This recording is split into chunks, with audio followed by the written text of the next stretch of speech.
Bienvenue à toutes et à tous. Je suis Marius, j'espère que vous allez bien. Le tome 110 de One Piece est sorti au Japon et bien évidemment, je vais vous faire part de toutes les informations des SBS. Mais pas que. Restez bien jusqu'à la fin de la vidéo. Maintenant, on peut rentrer dans le vif du sujet. Oda a dessiné la forme hybride et animale de Yamato lorsqu'elle était enfant. Et elle est beaucoup trop kawaii. Il a également dessiné Jinbei à 60 et 80 ans s'il tourne bien et s'il tourne mal. Oda a expliqué que chaque coude de la tribu des longs bras a son propre nom.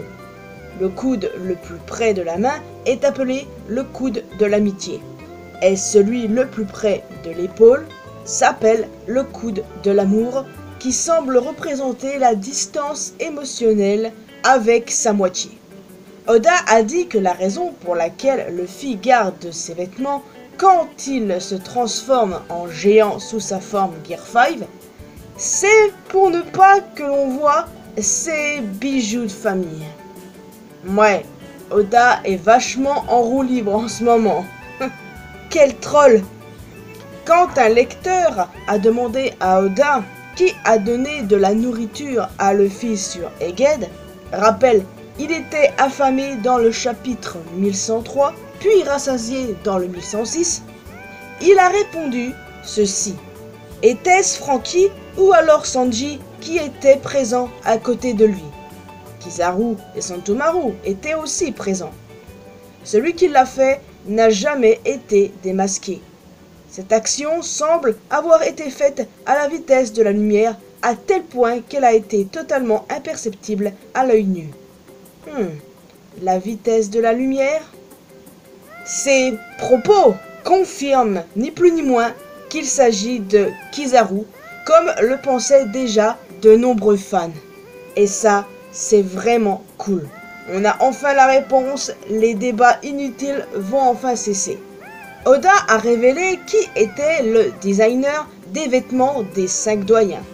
Son nom est Nyornyo Nyarmani, référence directe à Giorgio Armani, un spécialiste des vêtements de créateurs venant du royaume de Nagagutsu de East Blue, et seuls les 5 doyens sont autorisés à porter ces vêtements spéciaux. La gueule du type, par contre, pas ouf. Nous avons eu des informations sur les membres du SWORD. Drake, à 33 ans, est fait 2,23 m. Bon, ça on le savait déjà. Kujaku, à 26 ans, est fait 1,80 m. Prince Gruss, à 29 ans, est fait 2,5 m. Kobe, à 18 ans, est fait 1,67 m. Ibari, à 17 ans, est fait 1,65 m. Et enfin, Hermep, à 22 ans, est fait 1,79 m.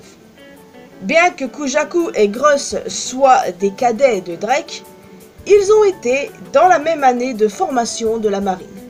Et d'ailleurs, Gruss n'est pas un prince, c'est juste une personne riche.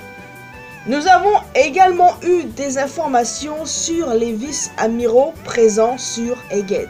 Le vice-amiral Pomsky a mangé le Rakoraku no Mi et devient un homme loutre de mer. Il frappe une attaque puissante avec un coquillage. La vice-amirale Doll est une artiste martiale avec une âme rock'n'roll.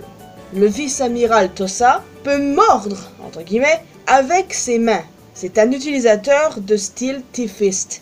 Le vice-amiral Urban a mangé le Tsutsu Tsutsu no Mi, fruit canon, et est devenu un homme artillerie.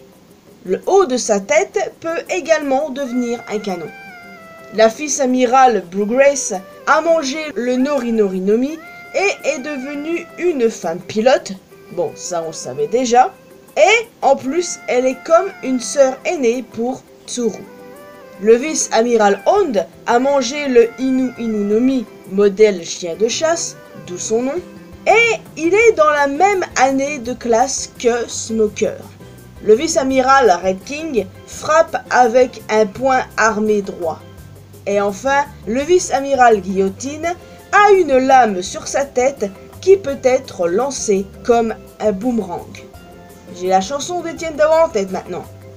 Oda a dessiné Fujitora et Ryokugu, enfants, et a aussi évoqué leur ancien métier avant de rejoindre la marine. Fujitora provient de West Blue où il travaillait comme garde du corps avant que ses employeurs ne soient rachetés par le gouvernement mondial. Il travailla ensuite comme chef militaire du célèbre royaume d'Aoi avant que celui-ci ne soit détruit. Isho devint alors un grand criminel de guerre et fut contacté par le gouvernement mondial qui décida d'employer sa puissance. Ryokugu, lui, était un officier de police dans le royaume de Taya avant d'avoir provoqué un grave incident impliquant une femme, ce qui fait qu'il a été ensuite jeté en prison. Mis au courant de son immense puissance, le gouvernement mondial a immédiatement sorti Aramaki de prison pour le promouvoir amiral. On en a fini avec les SBS. S'il y avait à la fois des réponses trolls ou d'autres plus intéressantes, mais ça, on a l'habitude avec Oda. À ce stade, on ne devrait même plus être étonné. Cependant, récemment, Oda a répondu à 10 questions et je vais vous partager les informations importantes qui en sont ressorties. Déjà, il a expliqué comment Luffy arrive à créer des objets en Gear 5. Il a dit ceci: c'est tout simplement la porte d'entrée vers le monde imaginaire de Nika. Sabo s'entraîne tous les jours pour maîtriser le Mera Mera no Mi. Depuis qu'il a retrouvé la mémoire, il s'est souvenu de beaucoup de choses. Dragon n'a jamais vécu avec Luffy, du moins pas dans les souvenirs de son fils. Comme il est le chef de l'armée révolutionnaire, si son lien de parenté avec Luffy était dévoilé, cela mettrait la vie de son fils en danger. Dragon a donc été obligé de quitter sa famille pour la protéger. Oda dévoile le lien entre le Saber of Xebec, le navire de Teach, et Rox d'Xebec. C'est une coïncidence, ou peut-être pas. C'est totalement le genre de réponse d'Oda. Le talent de Shanks est tellement exceptionnel qu'il a réussi à imiter l'attaque Kamusari, trépas divin, de Goldie Roger. Voici comment fonctionne le système de primes de la Cross Guild. Une couronne est égale à 1 milliard de berries et une étoile à 100 millions de berries. Donc, l'amiral en chef, Sakazuki, a 5 couronnes, ce qui fait 5 milliards de berries. Sa prime est extrêmement élevée. Les amiraux, eux, ont 3 couronnes, c'est-à-dire 3 milliards de berries. Les vice-amiraux ont 5 étoiles, ce qui est égal bien évidemment à 500 millions de berries. Les contre-amiraux ont 3 étoiles, qui est égal à 300 millions de berries. Les capitaines ont 1 étoile, donc 100 millions de berries. Les commandants et les officiers, ça c'est une autre histoire. Les commandants sont à 1 million de berries et les officiers à 100 000 berries. En vrai, leur système de primes est vraiment très intéressant. Genre, la prime de Sakazuki est colossale. Bah, bonne chance pour tenter de faire de quoi avec lui, hein. Il sort jamais de son bureau, le mec. Oda a raconté comment s'est déroulé l'incident de Rockport. Et l'information la plus importante à retenir est qu'il y aurait un poneglyphe important sur l'île de la Ruche. Rockport est un navire qui a infiltré l'île, se révélant en fait être un navire de contrebande impliqué dans des affaires avec la Ruche.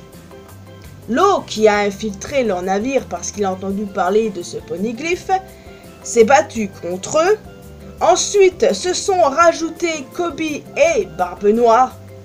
Et nous connaissons la suite, les amis. Barbe Noire est devenu roi de la Ruche, Law est devenu Shichibukai et Kobe est devenu un héros. Kuzan a des subordonnés et n'est pas du genre à obéir à tout ce que dit Barbe Noire. Pour lui, faire partie d'un équipage de pirates ne signifie pas nécessairement qu'il doit faire de mauvaises actions. Cela implique plutôt de vivre librement. Cependant, en tant que pirate de Barbe Noire, il semble qu'il ait également fait de nombreuses victimes. À travers le projet militaire mondial, les marines renforcent leurs militaires en choisissant les soldats les plus forts au sein de leur rang. Ce projet est aussi devenu un déclencheur de la récente révolution des 8 nations, ce qui a conduit à l'affaiblissement de la défense nationale. Et pour finir, quand on a demandé à Oda quel est le niveau de combat de Saint-Figarland Garling, il a répondu simplement ceci: il est fort, et il y a une raison à sa force. Ce qui en soi ne nous aide pas du tout, mais on connaît Oda depuis le temps, on ne devrait pas être surpris de ce genre de réponse énigmatique. En tout cas, je vous ai partagé les infos les plus importantes. Il y a aussi des informations par rapport au Vive Card, mais j'ai pas eu le temps d'éplucher tout ça pour le coup. Je sais qu'il y a pas mal de choses qui ont été révélées, comme par exemple le nom du fruit du démon de Stussy. C'est simplement le Batonomi, donc le fruit de la chauve-souris. Et aussi le fait qu'il a été confirmé que Garp a le Haki des rois. Pour le coup, ça c'était logique, mais ça avait engendré des tas de débats inutiles sur les réseaux sociaux alors que c'était pourtant évident qu'il le possède quoi. Je veux dire, ceux qui en doutaient, je sais pas ce qui s'est passé dans leur tête, mais ils devraient vraiment réfléchir. Hein. En tout cas, si je dis pas de conneries, je crois que ce sont les partisans de Ryo Sensei. Ouais. En tout cas, moi les amis, je vais vous laisser ici. J'espère que vous avez apprécié cette vidéo. Alors n'hésitez pas à me laisser un commentaire en me disant quelle a été votre information préférée, que ce soit dans les SBS ou bien les réponses d'Oda simplement. Personnellement, j'aime beaucoup les backgrounds de Ryokugu et Fujitora, et c'est intéressant d'en savoir plus sur eux. J'ai également trouvé intéressant qu'on en sache plus sur les vice-amiraux d'Egghead, ainsi que sur le système de primes de la Cross Guild. Il y a eu des choses très intéressantes, d'autres un peu moins, mais voilà, c'est du Oda à tout cracher, donc à partir de là, ne soyons pas surpris. Donc, en plus d'un commentaire, n'hésitez pas à laisser un petit pouce bleu, ça fait toujours plaisir. Vous pouvez me retrouver sur mes réseaux sociaux, les liens sont bien évidemment dans la description. Et le plus important, abonnez-vous à cette chaîne ainsi qu'à ma chaîne secondaire pour qu'on puisse se retrouver dans une prochaine vidéo. Et n'oubliez pas que One Piece revient cette semaine et moi je vous retrouve dans une prochaine vidéo. Bye bye!